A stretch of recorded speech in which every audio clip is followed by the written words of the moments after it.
கர்த்தருடைய நாமத்துக்கு மகிமையுண்டாவதாக. இன்றைய வார்த்தை எரேமியா 33:3.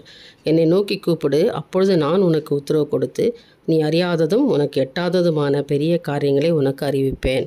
எனக்கு அருமையான தேவனுடைய பிள்ளைகளை, நீங்கள் நினச்சி பார்க்காத ஆசீர்வாதத்தை நான் இன்றைக்கு உனக்கு கொடுக்க போகிறேன் அப்படின்னு ஒரு ஆசீர்வாதமான ஒரு வார்த்தையை கர்த்தர் சொல்கிறார். நம்புறீங்களா? ஒரு ஆமேன்னு சொல்லுங்களேன். நீங்கள் அவரை நோக்கி கூப்பிடுங்க, அவரை நோக்கி பாருங்களேன். அவரை நோக்கி பார்த்த முகங்கள் பிரகாசம் அடைந்தது. கர்த்தருடைய பிரகாசம் உங்கள் மேலே வீசும்படியாக தேவன் காத்து கொண்டிருக்கார். அவர் சொல்கிறார், மகளே, என் மகனே, இன்றைய தினம் என்னை நோக்கி பார்ப்பாயா? என்னிடத்தில் நீ வருவாயா?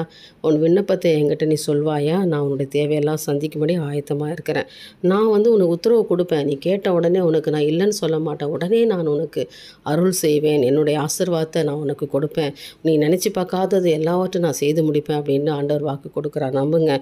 நீ அறியாததும் உனக்கு எட்டாததுமான பெரிய காரியங்களை செய்யக்கூடிய வல்லமையுள்ள தேவன். நீங்கள் நினச்சி பார்க்காத ஆசீர்வாதங்களை கொடுக்க கர்த்தர் காத்து கொண்டிருக்கிறார். இந்த தினம் ஆசீர்வதிக்கப்பட்ட தினம். இந்த நாளில் நீங்கள் விசுவாசத்தோடு இந்த நாளுக்கு உண்டான ஆசீர்வாதத்தை பெற்றுக்கொள்ள கர்த்தரிடத்தில் முழங்கால் படியிட்டு கரங்களை உயர்த்தி ஆண்டவரை நோக்கி கூப்பிடுங்க. அவர் உங்களுக்கு உத்தரவு கொடுப்பார். மிகப்பெரிய ஆசீர்வாதத்தை இன்றைக்கு நீங்கள் பெற்றுக்கொள்வீங்க. தேவனுக்கே மகிமை உண்டாகட்டும். ஆமென்.